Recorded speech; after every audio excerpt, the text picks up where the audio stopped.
une petite exhortation vite fait. Après, on va aller dans Luc chapitre, je pense Luc 16. Puisque toute la journée on a parlé d'évangélisation, on va rester dans l'esprit de l'évangélisation.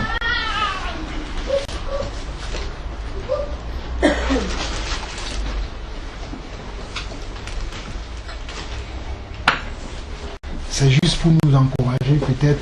On a besoin tous d'encouragement. On a besoin de s'accrocher au Seigneur. Donc le Seigneur va nous encourager, va nous redresser, parce que nous avons aussi besoin de redressement des fois. Comme certains d'entre nous, ça fait des années que nous sommes dans le Seigneur, on oublie les bases, ce qu'il faut. C'est comme tout à l'heure quand on était en évangélisation, on a vu un monsieur qui nous a dit qu'il priait le Seigneur avant, mais compte tenu de certaines choses de la vie maintenant, aujourd'hui il n'a plus le temps comme il avait le temps avant. Donc on va lire Luc chapitre 16 à partir du verset 19 jusqu'au verset 31 et je vais essayer de partager cela dans 15 minutes. Il y avait un homme riche qui était vêtu de pourpre et de fin lin et qui chaque jour menait joyeuse et brillante vie. Un pauvre nommé Lazare était couché à sa porte couvert d'ulcères et désireux de se rassasier des miettes qui tombaient de la table du riche, et même les chiens venaient encore lécher ses ulcères. Le pauvre mourut et il fut porté par les anges dans le sein d'Abraham. Le riche mourut aussi et il fut enseveli. Dans le séjour des morts, il leva les yeux et tandis qu'il était en proie au tourment, il vit de loin Abraham et Lazare dans son sein. Il s'écria: Père Abraham, aie pitié de moi et envoie Lazare pour qu'il trempe le bout de son doigt dans l'eau et me rafraîchisse la langue, car je souffre cruellement dans cette flamme. Abraham répondit: Mon enfant, souviens-toi que tu as reçu tes biens pendant ta vie et que Lazare a eu les maux pendant la sienne. Maintenant, il est ici consolé et toi tu souffres. D'ailleurs, il y a entre nous et vous un grand abîme, afin que ceux qui voudraient passer d'ici vers vous ou de là vers nous ne puissent le faire. Le riche dit: Je te prie donc, Père Abraham, d'envoyer Lazare dans la maison de mon père, car j'ai 5 frères. C'est pour qu'il leur atteste ces choses afin qu'ils ne viennent pas aussi dans ce lieu de tourment. Abraham répondit: Ils ont Moïse et les prophètes qui les écoutent. Et il dit: Non, Père Abraham, mais si quelqu'un des morts va vers eux, ils se repentiront. Et Abraham lui dit: S'ils n'écoutent pas Moïse et les prophètes, ils ne se laisseront pas persuader, même si quelqu'un des morts ressuscitait. Donc, cette histoire est une histoire qui nous parle de la vie de nous les hommes aujourd'hui. Et ici, on voit un homme riche, on voit un homme pauvre. Et certains penseront que parce que l'homme était pauvre, c'est pour ça qu'il a été sauvé. D'autres penseront que parce que le riche, il était riche, c'est pour ça que Dieu lui réserve des tourments. Mais quand on voit un peu, quand on plonge un peu nos regards dans cette parole et qu'on demande la sagesse de Dieu, afin que Dieu puisse nous expliquer qu'est-ce que cela veut dire cette parabole, on comprend qu'il y a beaucoup de choses à comprendre là. Le fait d'être riche n'est pas un problème d'aller dans le royaume de Dieu. Le fait d'être pauvre aussi n'est pas un problème pour aller dans le royaume de Dieu. Mais tout dépend de notre cœur. Et la richesse ici, aujourd'hui, symbolise beaucoup de choses. Beaucoup d'entre nous, aujourd'hui, nous sommes encore riches. Même si nous n'avons pas la richesse selon le monde qui est l'argent, nous avons la richesse, nous avons nos richesses culturelles, nous avons nos richesses théologiques, nous avons nos richesses de connaissances. Certains d'entre nous avons beaucoup de diplômes, et quand on a beaucoup de diplômes aussi, ça constitue aussi un ego dans notre vie, et ça fait qu'on a une réticence à aller vers le Seigneur. Certains vont dire: oh non, mais moi je n'ai pas beaucoup d'argent, c'est bon, mais le fait d'avoir aussi beaucoup de connaissances fait que certains doutent de pouvoir aller vers le Seigneur. Tout à l'heure, même quand on était en évangélisation, on a vu des gens, à cause des choses qu'ils ont dit: oh, moi j'ai pas le temps, j'ai beaucoup de choses à faire. Pourtant, ce n'est pas des gens qui sont habillés en fin lin, qui ont de bonnes choses, mais ils ont acquis une certaine richesse selon le monde. C'est-à-dire, le monde leur a donné beaucoup de responsabilités. Et à cause de ces responsabilités, ils sont réticents à aller vers le Seigneur. Il y a d'autres, ils sont pauvres, Mais dans leur pauvreté, ils disent, je suis très pauvre, comment je peux aller vers le Seigneur? C'est pour cela que je disais que dans cette histoire, ce n'est pas parce que le pauvre, il est pauvre qu'il a été sauvé, mais parce qu'il était pauvre et qu'il a placé sa confiance au Seigneur. C'est ça qui a fait la différence. On peut être pauvre, on peut être on peut être à terre, tout à terre, que les gens nous ont oubliés. Mais si nous avons le cœur qui cherche Dieu, Dieu répondra à nos problèmes. Dieu viendra nous chercher. Et on peut aussi être riche, mais être riche selon le Seigneur. Et c'est pour ça que la parole va même dire, aux riches de ce siècle qu'on doit leur recommander d'être riches en Dieu, d'être riches en libéralité. Et quand on dit d'être riche en Dieu, cela ne veut pas dire que bon voilà, tu vas tout aller donner aux pauvres et ne plus rien avoir. Non, c'est que ton temps que tu as, ta sagesse que tu as, ta richesse que tu as, tu dois le mettre à la disposition du Seigneur. Amen. Le temps que tu as, la richesse que tu as, la connaissance que tu as, le cœur que tu as, tout ce que tu as, tu dois le mettre à la disposition du Seigneur, au lieu de le mettre à ta propre disposition. C'est ce que ce riche-là faisait. Il avait tout, mais il mettait tout à sa propre disposition, que même le pauvre Lazare qui venait manger à sa porte, il ne faisait pas attention à lui. Et beaucoup d'entre nous, parce que Dieu nous a donné des richesses, que ce soit la connaissance que nous avons, que ce soit la bonne santé, que ce soit nos familles qui vont bien, des fois on le prend pour acquis et on ne se soucie plus de Dieu. C'est ce que ce riche a fait ici. C'est ce qui a fait que le pauvre, lui, Dieu l'a recueilli, il est parti dans son sang, mais que lui, Dieu ne l'a pas recueilli. Pourquoi? Parce que quand on a beaucoup de richesses, quand on a la connaissance, la sagesse, on a beaucoup d'amis, on a des biens de ce monde, des fois on oublie Dieu.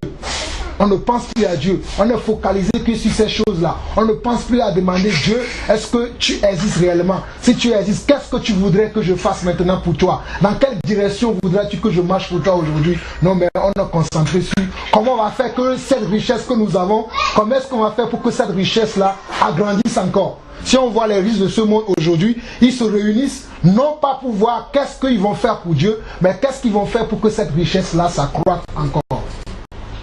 Et beaucoup d'entre nous, des fois nous oublions que nous sommes des enfants de Dieu et que ce qui doit nous motiver, c'est qu'est-ce qu'on doit faire pour Dieu. Quelles seront les réflexions que nous devons faire pour Dieu, pour l'avancement du royaume de Dieu. Et quand on pense à cela, Dieu va nous parler à l'intérieur de nous. Dieu va nous dire qu'est-ce qu'il faut encore redresser chez toi. Qu'est-ce qu'il faut encore améliorer? Qu'est-ce qu'il faudra faire exactement pour que tu sois là où je veux que tu sois, pour que tu accomplisses ce que je veux que tu accomplisses. Mais si on se consacre à notre intelligence, à notre richesse, à notre intelligence qui représente notre richesse, on va rater le royaume de Dieu. Des fois, quand on parle de cette histoire, on pense que c'est uniquement les riches et les pauvres. Mais ça nous concerne aussi, parce que nous aussi, nous avons des richesses. Que ce soit notre connaissance, que ce soit les choses que nous pensons que c'est déjà acquis pour nous. Nous sommes déjà dans le royaume.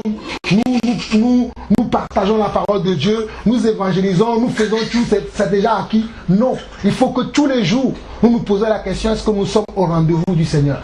Il faut que tous les jours, nous posions la question, est-ce que nous sommes au rendez-vous du Seigneur? Et si nous posons la question à Dieu, si nous sommes au rendez-vous, Dieu va nous répondre. Si nous ne sommes pas au rendez-vous, il va dire, voilà, moi je veux que tu sois à cet endroit, mais toi tu es là, déplace-toi. Ou bien va faire telle chose, va dans telle direction. Et quand Dieu nous parle et qu'on écoute et qu'on va dans la direction du Seigneur, là on sera à la fin des temps, comme on le voit ici, comme Dieu leur dit. Il dit, le riche a posé la question à Abraham. Il disait à Abraham, Père Abraham, envoie quelqu'un afin qu'il parle à mes frères. Et au jour d'aujourd'hui, Dieu nous parle au travers de beaucoup de choses. Cette semaine, quand je regardais beaucoup ce qui se passait au Népal, ça m'a beaucoup parlé. C'est vrai que des choses comme ça, quand ça se passe, le monde entier, les gens se lèvent, on aide les gens, mais il y a un message derrière. Parce que Jésus a dit que quand je vais revenir, il y aura des choses qui vont se passer sur la terre. Et il y a ces signes qui s'accomplissent de jour en jour. Des choses se passent de gauche à droite. Mais ça ne nous interpelle pas à voir dans quelle direction nous allons. Parce que ces signes que nous voyons s'accomplir sur la terre, cela veut dire que Jésus va revenir bientôt. Mais si Jésus revient bientôt, qu'est-ce que tu fais? Qu'est-ce que tu as accompli pour lui? Es-tu dans sa parole? Marches-tu dans la vérité? Travailles-tu dans la moisson du Seigneur? comme le Seigneur le veut ou comme toi tu le veux. Et si tu ne le fais pas, il faut maintenant que tu travailles comme Dieu veut que tu travailles. Il faut maintenant que tu agis comme Dieu veut que tu agis. Que de rester sur la richesse que tu as déjà acquise. Que de rester déjà sur les choses que tu as déjà et que tu ne veux pas les lâcher. Beaucoup d'entre nous, Dieu veut que nous lâchions certaines choses. Le confort que nous avons. Beaucoup d'entre nous voulons le confort. Nous voulons encore avoir beaucoup de choses. Nous voulons encore acquérir beaucoup de choses de ce monde qui sont des richesses pour nous, mais que nous devons lâcher. Certains d'entre nous sommes pauvres et nous disons Seigneur, comme nous sommes pauvres, au lieu de chercher que Dieu nous console, nous voulons avoir les richesses de ce monde. Parce qu'on voit ici que Dieu dit à ce pauvre-là que c'est ici qu'il recevra sa consolation. Ne pensons pas que nous aurons notre consolation dans le monde. Des fois, quand on est pauvre en esprit, ou bien quand on est même pauvre dans la chair, on cherche par tous les moyens pour pouvoir assouvir à cette pauvreté. Mais la vraie question, c'est de demander à Dieu que Dieu puisse nous consoler dans la pauvreté. Cet homme était pauvre. Je ne sais pas si toute sa vie, il a vécu dans la pauvreté, parce que la Bible ne me donne pas de détails, mais la Bible nous donne un petit détail qui est très important, qui dit qu'ici, il sera consolé. Notre consolation ne viendra pas sur cette terre-là. Beaucoup d'entre nous, nous cherchons la consolation encore dans le monde, dans les choses que nous voyons de gauche à droite. On veut avancer dans la vie, avoir certains titres, avoir certaines notoriétés, si on peut parler en ce sens-là. Mais la réalité, c'est que nous devons chercher la volonté de Dieu. La réalité, c'est que nous devons nous asservir à Dieu, être des esclaves de Dieu, afin que Dieu lui-même puisse nous délivrer, afin que Dieu nous ouvre les portes, au lieu que nous-mêmes nous cherchons à ouvrir des portes. Parce qu'il y a des portes que nous-mêmes nous cherchons à ouvrir, en pensant quand nous sommes là et que nous voyons que les choses n'avancent pas, ne vont pas dans le sens où nous voulions que ça aille, ce qui représente la richesse selon ce monde, parce qu'on se sent pauvre, on se sent lésé quand les gens nous regardent, ils nous regardent d'en haut, ils ne nous regardent pas comme ils devaient nous regarder, et ça nous dérange. Et on se dit, bon, peut-être c'est parce que je n'ai pas telle chose, peut-être c'est parce que je n'ai pas telle chose, peut-être c'est parce que je n'ai pas acquis telle chose. Quand je vais avoir ces choses-là, j'aurai cette récompense-là qu'on va me donner. Mais la récompense, c'est Dieu qui la donne.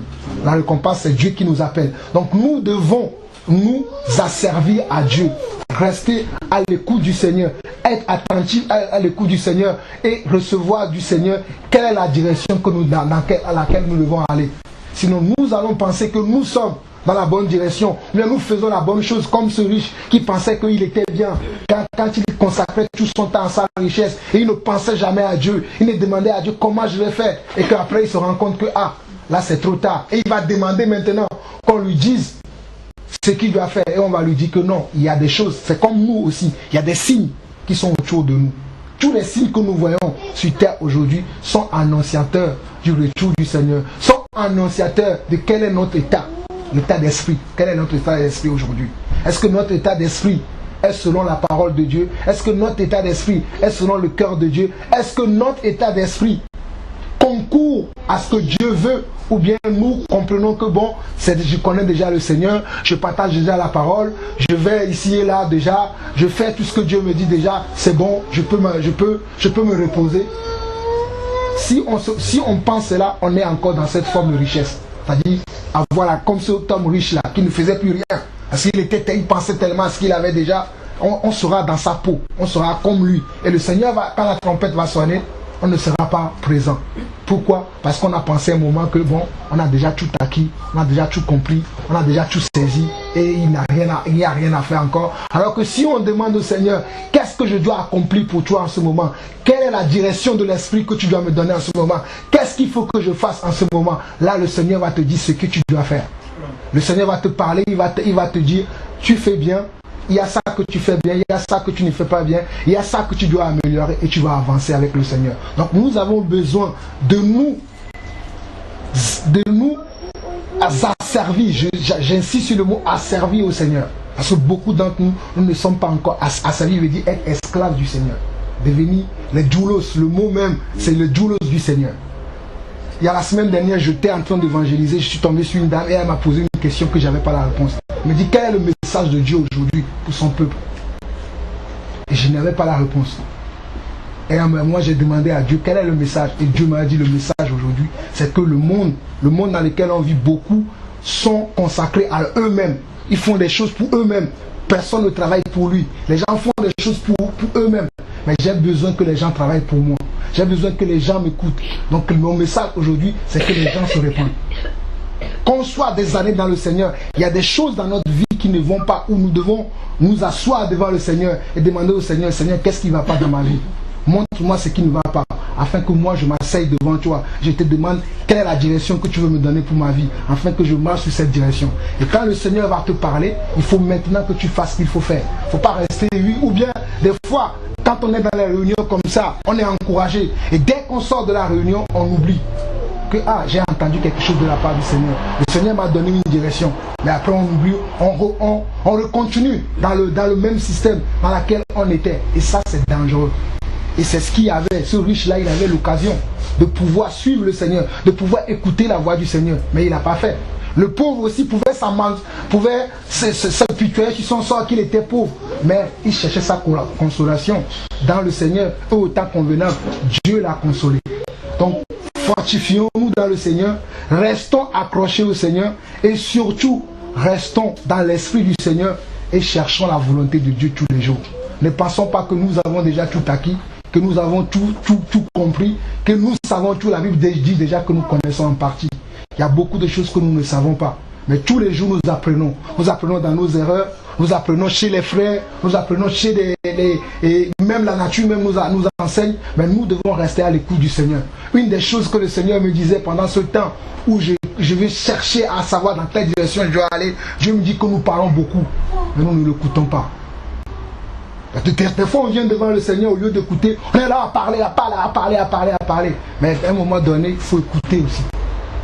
Il faut écouter, il dit que vous ne m'écoutez pas, vous parlez trop. Il faut que vous m'écoutez maintenant. Il faut que vous vous arrêtez un moment et écoutez qu'est-ce que moi je vous dis. Parce qu'il faut un moment d'écoute pour savoir dans quelle direction on doit aller, qu'est-ce qu'on doit faire pour le Seigneur. Mais si on parle, si je viens devant le Seigneur et je dis Seigneur, parle-moi, et que je continue à parler, s'il parle, je ne vais pas l'écouter. Mais si je dis Seigneur, parle-moi, et je me tais, je laisse mes oreilles entendues, là le Seigneur va te parler. Il te dit, va dans telle direction, va faire telle chose, va accomplir telle chose, et là tu entendras. Mais si tu es là à parler, et tu ne donnes pas l'occasion au Seigneur de te parler, et ça c'est l'une des problèmes que nous, les prédicateurs, je parle de tous les prédicateurs sur terre, c'est un problème que nous avons. De tout le temps parler, de ne jamais écouter le Seigneur. Parler, et ne jamais écouter le Seigneur. Il faut à un moment donné que en tant que prédicateur, ou bien en tant qu'enfant de Dieu, quand tu parles au Seigneur, tu présentes tes doléances au Seigneur, à un moment donné, tu écoutes aussi le Seigneur pour savoir qu'est-ce que tu dois faire, dans quelle direction tu dois aller. Que de tout le temps penser que non, c'est déjà acquis et que tu vas dans la direction qu'il faut, alors que tu es complètement à côté de la plaque. Donc il faut que nous fassions vraiment attention à l'appel que Dieu nous a donné. Le frère partageait ce matin que nous avons reçu un appel. Et c'est ça ce que la parole nous dit, que nous devons nous accrocher au Seigneur. Donc nous devons nous accrocher au Seigneur, mais en faisant quoi? En étant aussi attentifs, en écoutant le Seigneur, en laissant, je précise bien, en laissant nos richesses. Nous sommes encore riches, croyez-moi. Si vous posez la question au Seigneur aujourd'hui, Seigneur, montre-moi dans mon cœur les richesses que j'ai encore, il y aura beaucoup de choses que Dieu va te montrer. Moi, le premier, Dieu m'a montré beaucoup de choses auxquelles je pensais que, c'est déjà acquis. Le Seigneur me disait que ça, c'est encore une richesse chez toi. Il faut laisser ça de côté. Il faut abandonner ça et me suivre à moi-même. C'est comme il y avait un homme qui un jour a posé la question au Seigneur, qu'est-ce que je dois faire? Et le Seigneur lui a dit, et le Seigneur lui a posé la question, qu'est-ce que tu fais déjà? Il dit non, je connais la Bible, je donne la dîme, j'obéis aux 10 commandements. Et le Seigneur lui dit, va donner tout ce que tu as et tu suis moi. Et toi tu me suis. Et en ce moment il s'est retourné, il a vu tout ce qu'il avait, il s'est dit je peux pas. Et il n'a pas pu suivre le Seigneur. Et beaucoup d'entre nous, il y a encore beaucoup de choses dans notre vie où nous devons laisser tomber et suivre le Seigneur sérieusement. Parce que si nous ne le laissons pas tomber, le Seigneur me disait cette semaine que c'est le dernier temps où il nous avertit. Parce que beaucoup d'entre nous, quand l'appel va sonner, quand la trompette va sonner, on ne montera pas. Parce que il y a des vices cachés à l'intérieur, il y a des choses que nous cachons. Quand on est là comme ça, quand on prie, il y a beaucoup de choses chez nous que le Seigneur veut qu'on laisse tomber. Mais nous, on fait semblant. Alors qu'avec Dieu, on ne fait pas semblant. Quand la trompette va sonner, si tu n'as pas laissé tomber, ces richesses que tu as, auxquelles tu tiens, ces vices cachés en toi, auxquels tu tiens, tu ne veux pas lâcher. Le Seigneur te dit, lâche. Toi, tu ne veux pas, lâche. Toi, tu ne veux pas, tu continues à lutter avec le Seigneur. Quand la trompette va sonner, on va rater. Vaut mieux qu'on lâche, qu'on laisse tomber, qu'on vienne au pied du Seigneur. On dit, Seigneur, j'ai des difficultés avec ça. La convoitise, Seigneur, je ne sais pas comment je vais faire, mais je n'arrive pas. Aide-moi. Et quand tu vas prier comme ça, là, le Seigneur saura que là, tu veux vraiment lâcher. Que de faire semblant, oui. Oh non, le Seigneur est avec moi, tu continues. Alors que tu sais que la convoitise, là, elle est là toujours avec toi. Le Seigneur te dit, lâche tomber. Laisse tomber. C'est comme des gens qui sont encore gourmands. Le Seigneur leur dit, laisse la gourmandise. Il ne veut pas lâcher. Alors que la gourmandise peut être aussi une occasion de chute pour toi. Le Seigneur te dit, laisse. Toi, tu ne veux pas laisser. Mais quand la trompette va sonner, cette chose-là que le Seigneur te dit, lâche, et toi, tu ne veux pas lâcher, c'est ça qui va t'empêcher d'y aller. Le Seigneur a parlé à ce riche de laisser tomber sa richesse, mais il n'a pas voulu. Le pauvre, malgré sa pauvreté, il a laissé son cœur à Dieu. Au moment donné, au moment où le Seigneur lui-même a voulu, Dieu lui a donné la consolation. Alors que chacun d'entre nous travaille d'abord sur soi-même, dans sa vie personnelle, voit quelles sont les choses qu'il doit régler, les choses qu'il doit mettre en ordre. Parce que croyez-moi, la trompette va sonner. Je ne sais pas quand, mais les signes sont là. La trompette va sonner. Préparons-nous, parce que l'époux va revenir chercher son église. Et son église doit être sans tache ni ride. Et pour cela, nous avons besoin de rentrer en nous-mêmes et de ne pas penser que nous avons tout acquis. Mais que nous devons savoir que nous n'avons pas encore tout acquis, mais que nous avons besoin du Seigneur, que le Seigneur nous aide à nous améliorer, à nous perfectionner.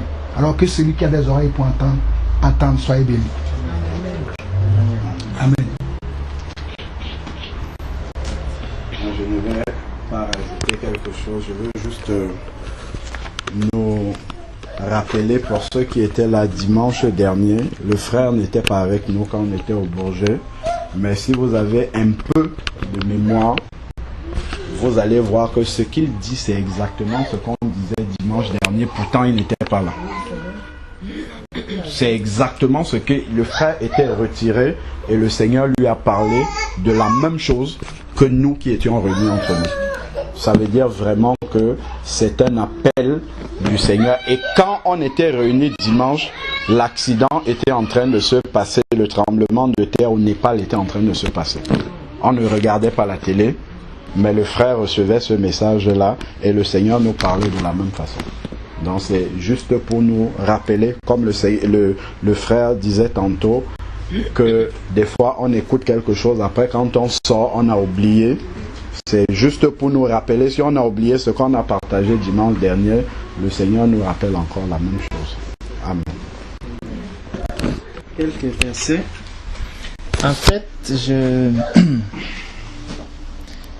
je rends grâce à Dieu de ce que chaque jour, il nous parle et il se révèle à nous.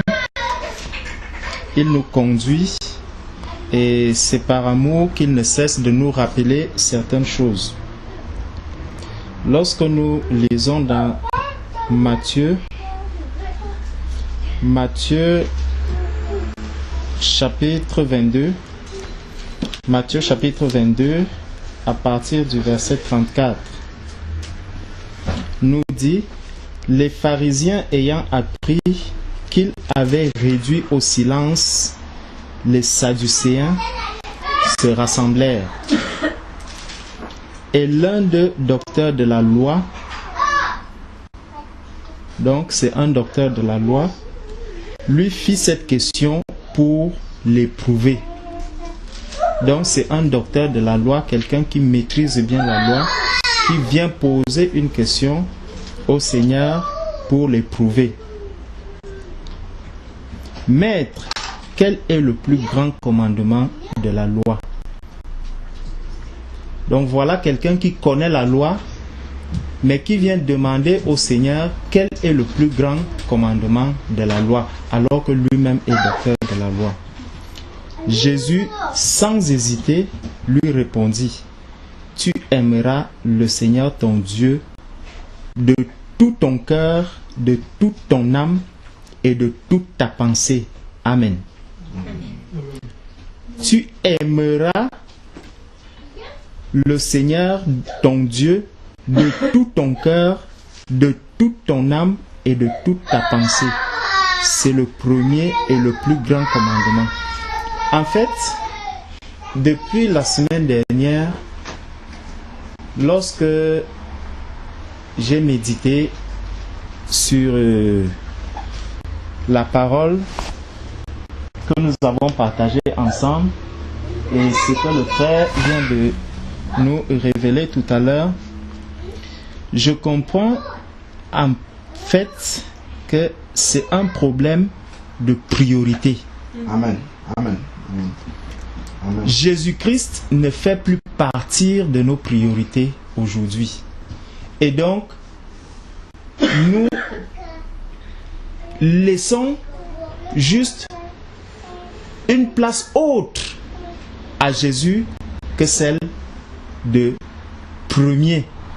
Or, le Seigneur dit qu'il est celui à qui nous devons donner toute notre pensée, toute notre âme, en fait, tout notre amour, tout notre être doit être penché sur le Seigneur. Et lorsque quelqu'un se donnera entièrement au Seigneur, lorsqu'il fera du Seigneur sa priorité, ce n'est qu'en ce moment qu'il comprendra que le reste n'est que de la vanité. Parce que là, nos yeux vont véritablement s'ouvrir et nous comprendrons que ces petites richesses que nous avons à gauche, à droite, ces richesses ne peuvent absolument rien nous apporter de concret. Et ça, lorsque lisons Philippiens, allons dans Philippiens 3, je ne vais pas ajouter grande chose à tout ce que le frère vient de dire. Philippiens 3, à partir du verset 8. Et même, je regarde toute chose comme une perte à cause de l'excellence de la connaissance de Jésus, mon Seigneur, pour lequel j'ai renoncé à tout. Pour lequel j'ai renoncé à tout. Est-ce que nous arrivons à renoncer à ce qui constitue nos priorités aujourd'hui? Parce que Jésus-Christ, moi le premier, je ne sais pas combien de temps est-ce que je passe à méditer la parole de Dieu, à chercher vraiment la volonté de Dieu, quelle est comme le frère le disait tout à l'heure, la direction que le Seigneur veut donner à ma vie. J'ai encore des projets que je mets sur pied sans toutefois me poser la question, est-ce que ces projets sont vraiment en droite ligne avec la volonté de Dieu? Est-ce que vraiment ce que je fais au jour le jour, cela corrobore avec ce qu'un véritable disciple devrait faire?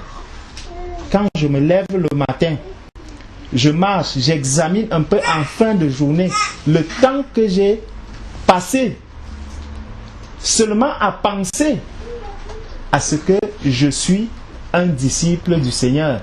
Il y a des jours où je passe pratiquement toute la journée sans m'arrêter un seul instant pour lire, pour méditer la parole de Dieu. Pourquoi? Parce que soit je suis en train de travailler, soit je suis en train de m'occuper de la famille, soit je suis en train de m'occuper de ceci, soit je m'occupe de ceci. Est-ce que vraiment, si le Seigneur arrive en ce temps, avec tout ce qu'il m'a déjà donné, je pourrais vraiment trouver une excuse? Si en ce moment, vraiment, je rate le son de la trompette. C'est pour nous dire que si vraiment nous voulons nous attacher, si nous sommes sincères dans notre démarche avec Christ, parce que ça c'est un problème de sincérité. Beaucoup d'entre nous disons Seigneur, Seigneur, mais nous ne le disons que de bouche, notre cœur étant très loin. Lorsque je vais dire Seigneur, Seigneur, c'est lorsque je serai avec des frères, mais lorsque je vais me retrouver seul, je pense autre chose. Je commence à dire, est-ce qu'il ne faudrait pas plutôt que je fasse ceci, plutôt que ceci? Est-ce que vraiment l'amour du Seigneur est encore dans mon cœur?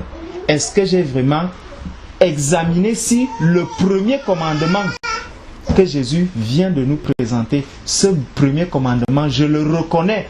Parce que si je ne reconnais pas ce commandement, ça veut dire que je rejette Jésus-Christ. C'est Jésus-Christ lui-même que je rejette. Parce que si je ne peux pas accepter l'ordre que le Seigneur a établi, ça veut dire que j'accepte l'ordre établi par l'autre. En principe, si Jésus n'est pas ma priorité, si Jésus ne passe pas au premier plan dans ma vie, ça veut dire que c'est autre chose qui passe devant. C'est cette richesse qui va passer devant. Et lorsque je voudrais encore me retourner, je crains qu'il ne soit un peu tard.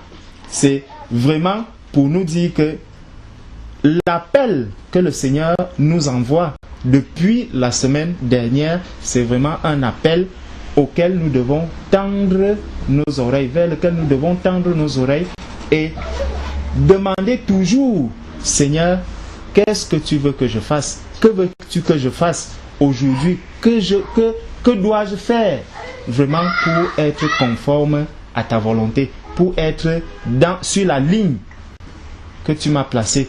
Beaucoup d'entre nous marchent en avançant sur le chemin, mais comme le frère le dit souvent, sur un chemin parallèle, pas sur le véritable chemin que le Seigneur nous a placé, sur le chemin étroit. Nous risquons d'être surpris que au dernier moment, nous soyons plutôt ceux-là qui allons annoncer aux gens que oui, il y a eu ceci, il y a eu enlèvement, il y a eu ceci, alors qu'en réalité, nous connaissions toutes ces choses. Et ceux qui ne connaissaient pas vont nous poser la question, mais pourquoi est-ce que vous n'avez pas été enlevés? Ma fille ce matin me posait encore la question de la lampe. Elle m'a dit, mais pourquoi, papa, pourquoi est-ce qu'on parle des vierges qui ont des lampes? Pourquoi? Qu'est-ce que ça signifie les lampes? Moi-même, j'étais impressionné, j'étais surpris et j'ai commencé à lui expliquer qu'en fait, il y a des chrétiens qui vont être surpris lorsque le Seigneur viendra chercher son église. Ils ne seront pas armés, ils ne seront pas prêts. Et en ce moment, puisque leurs lampes n'auront pas d'huile, ils resteront. Et c'est plus tard qu'ils vont se réveiller pour de commencer à chercher où est ma lampe, où est ceci, alors que les autres étaient déjà partis, les autres sont déjà partis. Donc, c'est la même sonnette que le Seigneur est en train de faire retentir encore aujourd'hui, par amour pour nous, par amour pour toi, par amour pour moi, que vraiment faisons très très très attention pour ce que nous sommes en train de vivre. Si nous continuons au verset 9, il dit, et d'être trouvé en lui, non avec ma justice, celle qui vient de la loi, mais avec celle qui s'obtient par la foi en Christ. La justice qui vient de Dieu par la foi, afin de connaître Christ et la puissance de sa résurrection et la communion de ses souffrances en devenant conforme à lui dans sa mort pour parvenir. Donc, celui qui reconnaît véritablement que le Seigneur Jésus est venu mourir, qui reconnaît la souffrance que le Seigneur a endurée, vraiment, c'est ce cri-là, ce cri d'amour que le Seigneur continue d'adresser. Lorsque nous rentrons en évangélisation, nous entendons énormément de choses. Et ça nous fait mal. Ça fait vraiment mal d'entendre des gens qui sont autant perdus. Parce que tout ce que nous voyons et même tout ce qui se passe autour de nous, vraiment, le Seigneur, c'est par amour qu'il nous conduit sur ce chemin étroit. Amen. Je vais compléter également avec quelques versets pour appuyer ce que le Seigneur nous disait par la bouche du frère Georges, notamment que c'est une question de priorité d'abord. C'est à ce niveau-là que vraiment le travail en profondeur doit se faire. Vraiment, quelle est la priorité que nous donnons au Seigneur. Et la priorité que nous donnons au Seigneur, ce n'est pas simplement de se jeter dans l'activisme pour le Seigneur. Ce n'est pas ça. Parce que si tu es dans l'activisme et que ton cœur n'appartient pas au Seigneur, c'est vide. Ce travail-là n'est pas récompensé par Dieu. Il faut d'abord que ton cœur tout entier soit donné au Seigneur, c'est-à-dire que tu aies pris une décision radicale de faire la volonté de Dieu, quel que soit ce que ça te coûte, quel que soit ce que ça coûte à ta personne, tu es décidé totalement, je suis décidé totalement de faire la volonté de Dieu, tel qu'il me le révélera. Et si le Seigneur voit un cœur tout entier à lui pour faire sa volonté, il nous révélera effectivement sa volonté. Prenons Luc 17, c'est quelques versets simplement de rappel, puisque nous sommes justement sur le thème on a parlé de l'évangélisation qui s'inscrit aussi dans le retour du Seigneur et justement de l'examen permanent que nous devons avoir pour savoir si vraiment nous marchons dans la volonté de Dieu. Et sachons que le frère a lu tout à l'heure, le premier et le plus grand des commandements, tu aimeras le Seigneur ton Dieu de tout ton cœur, de toute ton âme, de toute ta pensée, de toute ta force. Mais sachons que la parole de Dieu nous dit que l'amour de Dieu consiste à quoi? À garder ses commandements. C'est se faire violence pour que l'image de Christ ressorte de notre vie. Sinon, nous ne sommes que des cymbales qui retentissons, qui connaissons beaucoup de choses. La connaissance enfle, mais l'amour diminue. L'amour est en nous. La connaissance est juste dans la tête, mais l'amour, c'est ce qui se dégage du cœur. Donc, regardons ici, Luc 17, verset 26 nous dit: « Et ce qui arriva du temps de Noé arrivera de même au temps du Fils de l'homme, c'est-à-dire au retour du Seigneur. On mangeait, on buvait, on prenait et donnait en mariage jusqu'au jour où Noé entra dans l'arche et le déluge vint qui les fit tous périr. » Regardons le verset suivant. De même aussi qu'au temps de Lot, on mangeait, on buvait, on faisait quoi? On achetait. On cumulait. Le frère a parlé de la convoitise tout le temps. Tout à l'heure, pardon. On achetait, on vendait, on plantait, on bâtissait, on était dans ses propres projets, on bâtissait une carrière, on bâtissait une famille, en fait on était dans des projets personnels.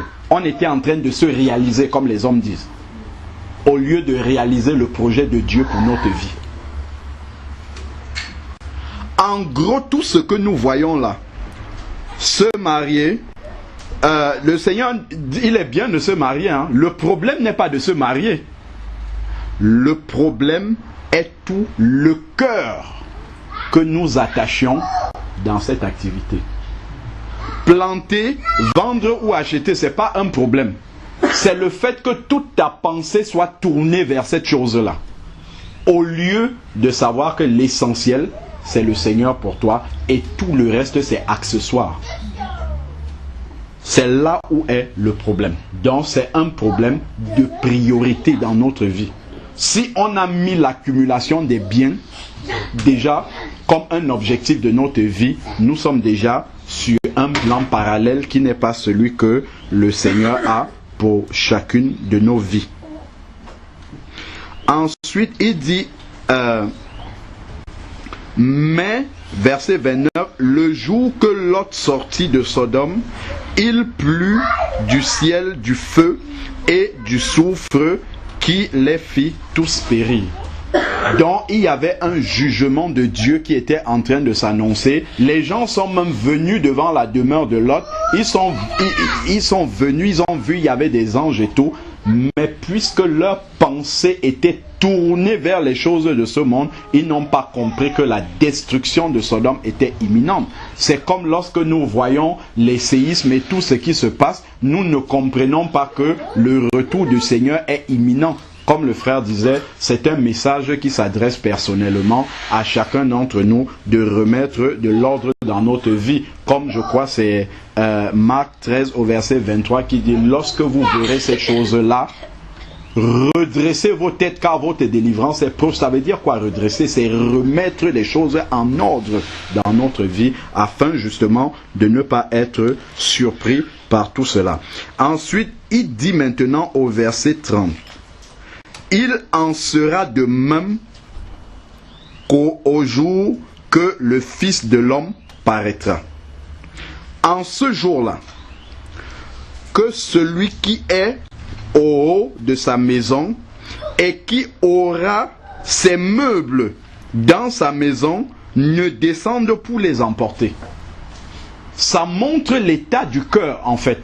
C'est-à-dire qu'on parle du retour du Seigneur, mais ton cœur est attaché à autre chose. Tu vois que le Seigneur est en train de revenir, mais toi tu cours, les meubles sont encore un attachement, quelque chose qui est dans ton cœur sur lequel tu es attaché et tu ne veux pas laisser ça.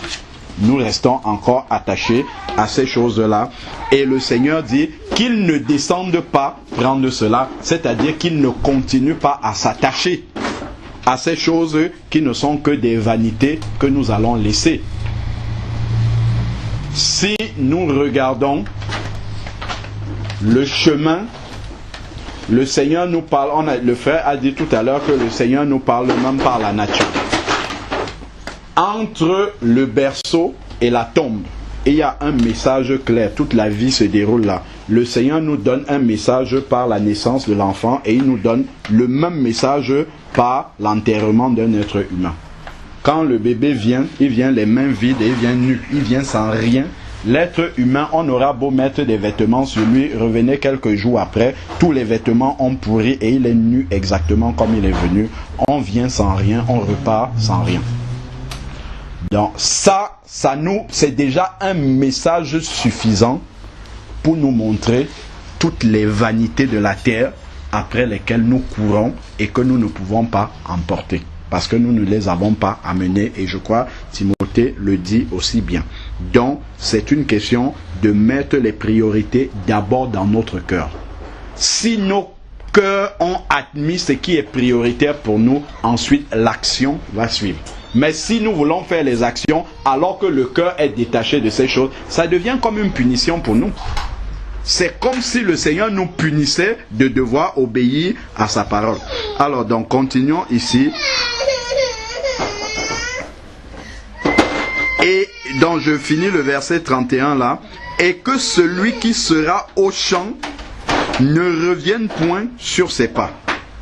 Souvenez-vous de la femme de Lot. Qu'est-ce qui lui est arrivé? Elle est sortie de Sodome, elle est sortie du péché, elle a commencé à marcher avec le Seigneur, mais à un moment donné, il y avait quelque chose qui n'était pas réglé dans le cœur, qui était encore attaché à ce qu'elle a laissé. Donc souvent, lorsque nous sommes même arrivés au Seigneur, nous pouvons nous être détachés de certaines choses parce que la puissance, nous avons laissé la puissance de l'esprit travailler dans notre cœur, mais à un certain moment donné, nous relativisons et nous reprenons ces choses-là. Ou bien nous regardons encore comme des objets à convoiter les personnes qui ont ces choses sur lesquelles normalement nous nous sommes déjà débarrassés.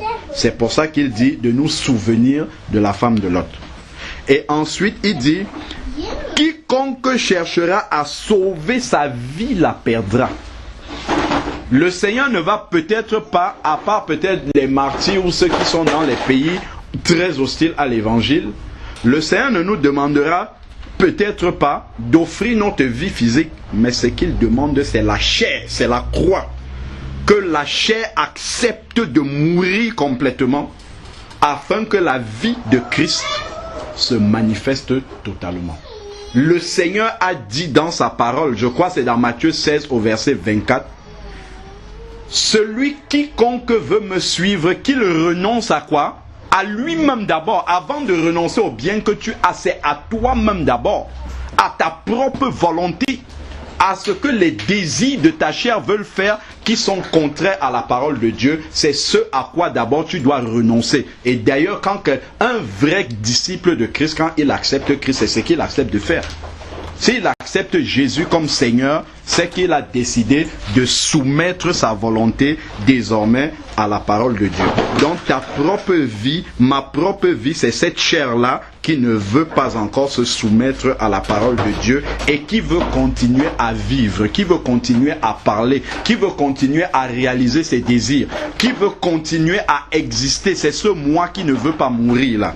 C'est ça la propre vie que le Seigneur nous demande ici dans le contexte du retour de Jésus de pouvoir accepter de perdre. Et il dit quiconque l'aura perdu, celui qui aura accepté que sa chair soit crucifiée, il retrouvera sa vie. Parce que c'est quand tu seras mort totalement que alors tu vas vivre effectivement la vie de résurrection que le Seigneur nous demande de vivre. Examinons, pour revenir sur le message de dimanche dernier, examinons dans chacune de nos vies des circonstances dans lesquelles on aurait pu renoncer de réagir et que nous avons réagi. Seulement ça nous montrera déjà sur une échelle à quel niveau nous en sommes de la mort à nous-mêmes. Je vous dis qu'en cette nuit-là, verset 34, qu'en cette nuit-là, de deux hommes qui seront dans un même lit, on peut prendre aussi d'un homme et d'une femme, si c'est dans le cadre du mariage. Le Seigneur dit que l'un sera pris et l'autre laissé. Si une maman enceinte décède avec l'enfant et l'enfant décède aussi, on va ouvrir le ventre de la maman, sortir l'enfant, enterrer l'enfant à côté et la maman de l'autre côté. Chacun va prendre sa route.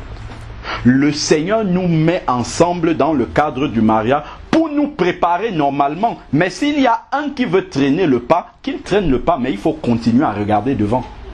Il ne faut pas dire, puisque l'autre traîne le pas, je vais rester. Tu vas rester à essayer de sauver l'autre qui ne veut manifestement pas marcher droitement avec le Seigneur. Le Seigneur dit, l'un sera pris et l'autre laissé. Si tu marches fidèlement avec Dieu, si ton épouse ou bien si c'est toi qui ne marches pas, la trompette sonnera, l'un va disparaître et l'autre va rester à côté. C'est ça que la parole de Dieu dit. Le but du Seigneur n'est pas celui-là. Parce que le but du Seigneur dans le mariage, c'est comme la relation de Christ avec l'épouse. Christ vient pour prendre son épouse et partir. Le but du Seigneur, c'est que les deux soient enlevés en même temps. Mais s'il y a une personne qui ne veut pas laisser mourir la chair, laisser que la puissance de la parole de Dieu s'accomplisse totalement dans sa vie, la personne restera. Le Seigneur ne veut pas cela, mais la personne restera. Parce que le Seigneur aura frappé, il aura cogné à la porte, mais la personne a endurci et fermé le cœur à la parole de Dieu. Même si elle entend cette parole-là tous les jours, elle va s'asseoir sur ses lauriers, mais la trompette viendra et montrera qui est dans la volonté de Dieu. C'est pour cela qu'il faut continuer, examinons-nous toujours, appuyons-nous toujours sur la parole de Dieu. Parlons si nous sommes en couple, parlons à celui qui est à côté. Si à un moment donné, il ne veut pas obéir ou elle ne veut pas obéir, nous faisons ce que la Bible dit. La Bible dit dans Jean 12 au verset 48 qu'au dernier jour, c'est cette parole-là qui nous jugera. C'est sur la base de la parole de Dieu que Dieu va enlever ou laisser quelqu'un. Ce n'est pas sur la base du bon vouloir de l'un ou du bon vouloir de l'autre, pas du tout. Ça sera sur la base de la parole de Dieu. Celui qui est en règle avec le Seigneur sur la base de la parole de Dieu, il partira. Si quelqu'un se trompe, parce que des fois, dans le couple, on peut penser que si tu ne fais pas mes 3, 4, 5 caprices là, c'est que tu n'es pas dans la volonté de Dieu. Détrompez-vous, c'est ce qui est écrit dans la Bible. C'est ça que nous devons mettre en pratique. Ce n'est pas la volonté de l'un ou la volonté de l'autre, c'est ce qui est écrit dans la parole de Dieu. Donc restons profondément enracinés dans ce qui est écrit. Il dit de deux personnes qui seront dans un lit, même deux frères siamois. Les siamois sont collés par une partie du corps. Le Seigneur viendra, s'il y a un qui est prêt, le Seigneur va faire l'opération que les hommes n'arrivent pas à faire. Il va séparer les siamois, l'un va partir et l'autre va rester. C'est ce qui est dit ici. De deux femmes qui moudront ensemble, l'une sera prise et l'autre laissée. Qu'est-ce que ça nous montre ici? Cela ne veut pas dire que, comme le Seigneur va revenir, nous allons tout abandonner et rester là à méditer comme ça devant la parole en attendant que Dieu arrive. Non. nous nous remplissons de cette parole-là et nous sortons pour apporter la puissance de la vie que nous avons reçue là où le Seigneur nous envoie. Si nous sommes au travail, vivons l'évangile totalement. Si nous sommes dans la famille, vivons l'évangile totalement. Si nous sommes au supermarché, vivons l'évangile totalement. Si nous sommes avec nos voisins, vivons l'évangile totalement. Si tu es prêt dans ton état à ce moment-là, tu partiras. Elles sont en train de moudre, c'est-à-dire qu'elles sont en train de travailler. Mais en train de travailler, il y a l'un dont le cœur est prêt et l'autre qui est dans un état où toute sa tête est dans ce qu'elle est en train de moudre et le niveau d'huile dans sa lampe n'est pas suffisant et elle va rester et le Seigneur le sait. Donc, sachons bien que nous devons continuer à vivre, mais ayant mis les bonnes priorités dans notre vie. La même chose au verset 36, de deux hommes qui seront dans un champ. Donc, ils sont en train de travailler, ils sont en train, puisque la Bible dit qu'il faut travailler pour pouvoir manger